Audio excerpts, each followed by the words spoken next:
қорғады көкіректі өзекті. Уақыт зырлап бір жыл қалай тез өтті.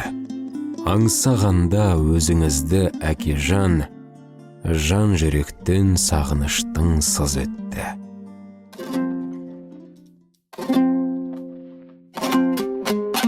Әрбір адам ғұмыры ұлт шежіресіне жазылар тағылымды тағдыр. Ізі мен сөзі қатар қалатын өмір жолы. Еліне еткен еңбегімен, адалдығымен, азаматтығымен дараланған тұлғалар уақыт өткен сайын ұрпақ жадында жаңғыра түсер асыл құндылық. Олар бір қауым елдің үмітін ақтаған, туған жердің туын биіктеткен шын мәніндегі тұлғалар. Ерболат Нышанбайұлы Турежанов сондай жүрекке жылы, елге елеулі, еңбегімен ардақты болған азамат. Қарапайымдылығымен қадірлі, қарапайымдылығымен ерекше ел есінде қалған асыл жан. Өмірінің әр кезеңін туған топырағының гүлдеуіне арнаған, халқына қалтықсыз қызмет еткен ардақты әке, аяулы жар, кемел басшы. Бұл деректі фильм Ерболат Нышанбайұлының өнегелі өмір жолын, ел үшін атқарған еселі еңбегін, артында қалған ізгі істерін зерделеп, ұрпақ санасына сіңіру ниетінен туған шағын тағзым. Ардақты азаматтың жарқын бейнесі жүректерде мәңгі сақталмақ. Ерболат Нышанбайұлы Турежанов 1968 жылдың 20 қыркүйегінде киелі Түркістан шаһарында дүние есігін ашқан. Тегі асыл, тамыры терең Найманның Сарғалдақ руынан тарайды. Үш ағайынды шаңырақта тәрбиеленіп, екі әпкесінің қамқорлығында өсті. Отбасындағы береке, үлкенге құрмет пен кішіге ізет, оған бала кезден бойына дарыған. Әкесі Нышанбай ақсақал құрылыс саласының ардагері, елге еңбегімен танылған азамат. Ол құрметті құрылысшы, қала құрметті азаматы және орден медаль иегері болған. Қарапайымдылығымен үлгі, табандылығымен танылған тұлға. Анасы Фатима анамыз санитарлық эпидемиологиялық станцияда ұзақ жыл қызмет еткен, мейірімі мен сабыры мол жан еді. Ерболат алғаш мектепке туған жері Түркістанда барды. Кейін Жаңақорған кентіне қоныс аударып, оқуын сол жерде жалғастырып, 1985 жылы мектепті бітірді. Жастайынан жауапкершілігімен, алғырлығымен ерекшеленіп, ұстаздарының сенімін ақтаған, достарының ортасында сыйлы болған Ерболат сол кездақ үлкен өмірге дайын еді. Мектепті аяқтаған соң, Ерболат Нышанбайұлы Семей қаласындағы технологиялық институтқа оқуға түсіп, инженер-технолог мамандығын меңгере бастады. Алайда 1987-1989 жылдары аралығында ел алдындағы азаматтық парызын өтеу үшін әскер қатарына шақырылып, борышын абыроймен атқарып қайтты. Әскери тәртіп пен жауапкершілік оның болашақ өміріне берік іргетас болды. Оқуын жалғастырып 1992 жылы жоғары оқу орнын сәтті тамамдады. Жастайынан адал еңбекке бейім Ерболат Нышанбайұлы кәсіби жолын қарапайым көмір саудасынан бастады. Бұл іс оған табыс табудың жолын, адаммен тіл табысу мен жауапкершілікті үйретті. Сол бір қарапайым кәсіп болашақтағы үлкен жетістіктердің алғашқы баспалдағы болды. 1992 жылы ол Түркістандағы Сапа жеке кәсіп орнына жұмысқа орналасып, құрылыс саласына бет бұрды. Жас маман ретінде алғашқы тәжірибесін жинап, еңбекқорлығы мен іскерлігі арқылы ұжым сеніміне ие болды. Осылайша оның үлкен жобаларға жолы ашыла бастады. 2000-2006 жылдар аралығында Ерболат Нышанбайұлы Түркістан құрылыс акционерлік қоғамында коммерциялық директор қызметін атқарды. Бұл кезеңде ол іскерлік қабілетін толық танытып, күрделі жобаларды үйлестіруге тікелей басшылық етті. Оның басқарушылық қасиеті мен ұйымдастырушылық шеберлігі көпке үлгі болды.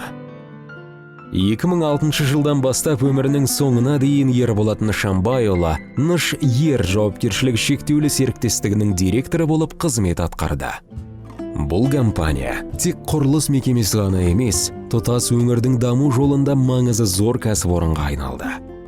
Оның бастамасымен Түркістан өңірінде көптеген әлеуметтік маңызы бар нысандар бой көтерді. Түркістан тамыры терең, руханияттың алтын бесігі. Осы киелі қаланың жаңаруына, заманауи келбетін қалыптастыруға Ерболат Нышанбайұлы зор еңбек сіңірді. Оның басшылығындағы Нышйер компаниясы жүзеге асырған жобалар тек құрылыс емес, рухани және әлеуметтік мәні зор нысандарға айналды.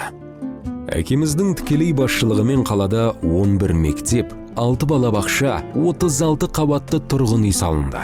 Бұл жүздеген отбасының баспанасы, мыңдаған балаға білім мен тәрбие ордасы. Сонымен қатар медресе, жеңіс паркі, Есімхан алаңы, Шипасу аллеясы, қалалық кітапхана сынды мәдени рухани нысандар бой көтерді. Түркістаннан тыс Шорнақ ауылдық округінің әкімшілік ғимараты да осы еңбектің жалғасы болды. Бұл туған қаласына шын жүректен берілген азаматтың ізі қалған үлкен мұрасы. Ерболат Нышанбайұлы тек құрылыс саласында ғана емес, қоғам үшін де көп қызмет етті.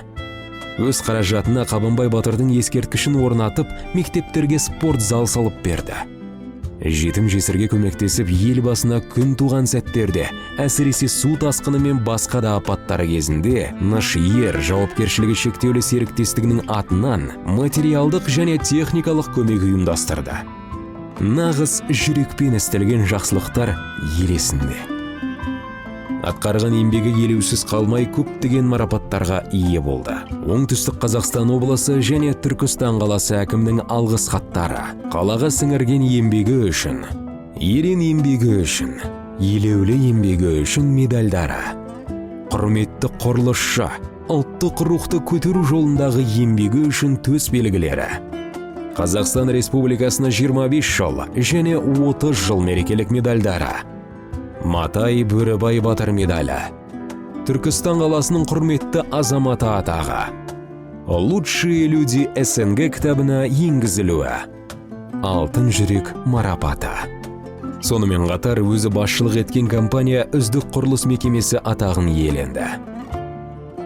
Жұбайы Сәуле ханыммен 1994 жылы отау құрып, бірге өмірдің ыстығы мен суығын қатар өткерді.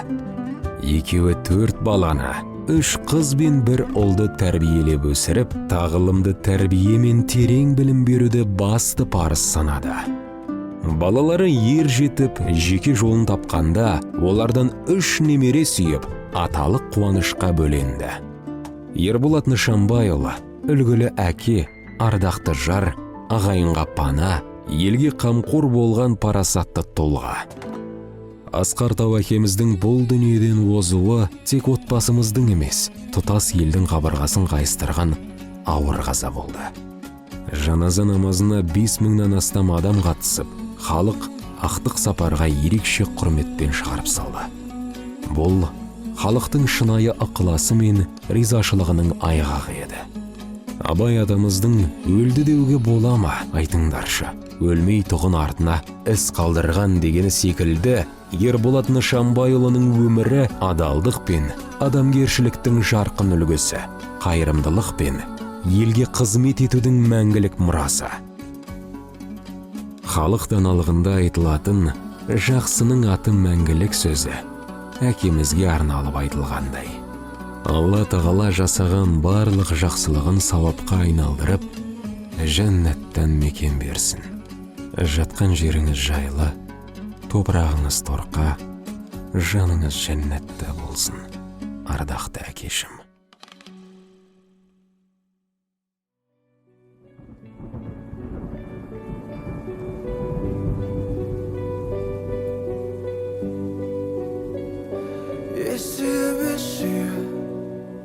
Бір жаны бір күйі, дегенді қызығымды көрсетер медім.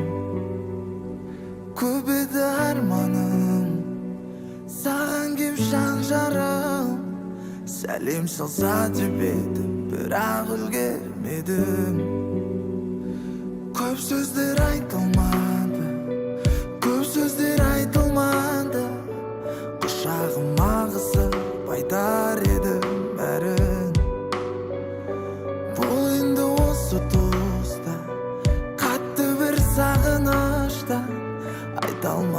сөздерді айтатын бір әнің. Мен шынында мақтанам сендей ердің ұлы болғаныма. Әр сөзіңді жаттағам менде айтып берермін олыма. Алғыс айтам біз үшін отбасыңа құрған қорғаныңа. Осы бір сөздерді айту бұрын сонша қиын болғаныма.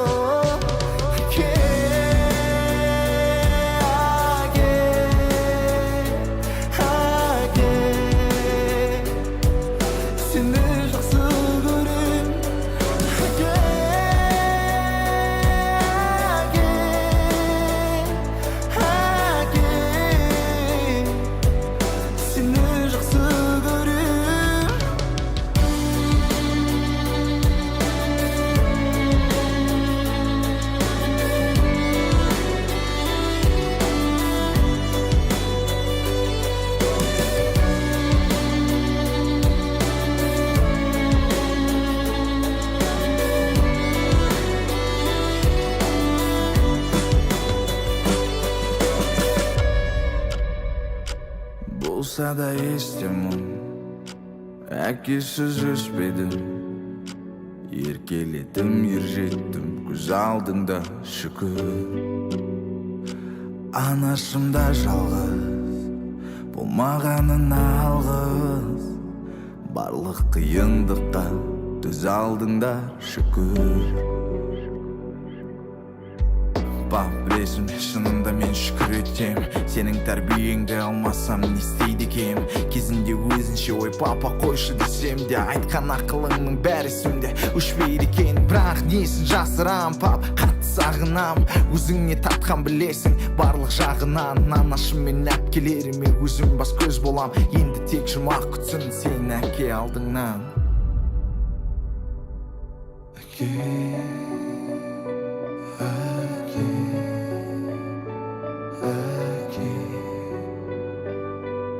Seni жақсы көрем.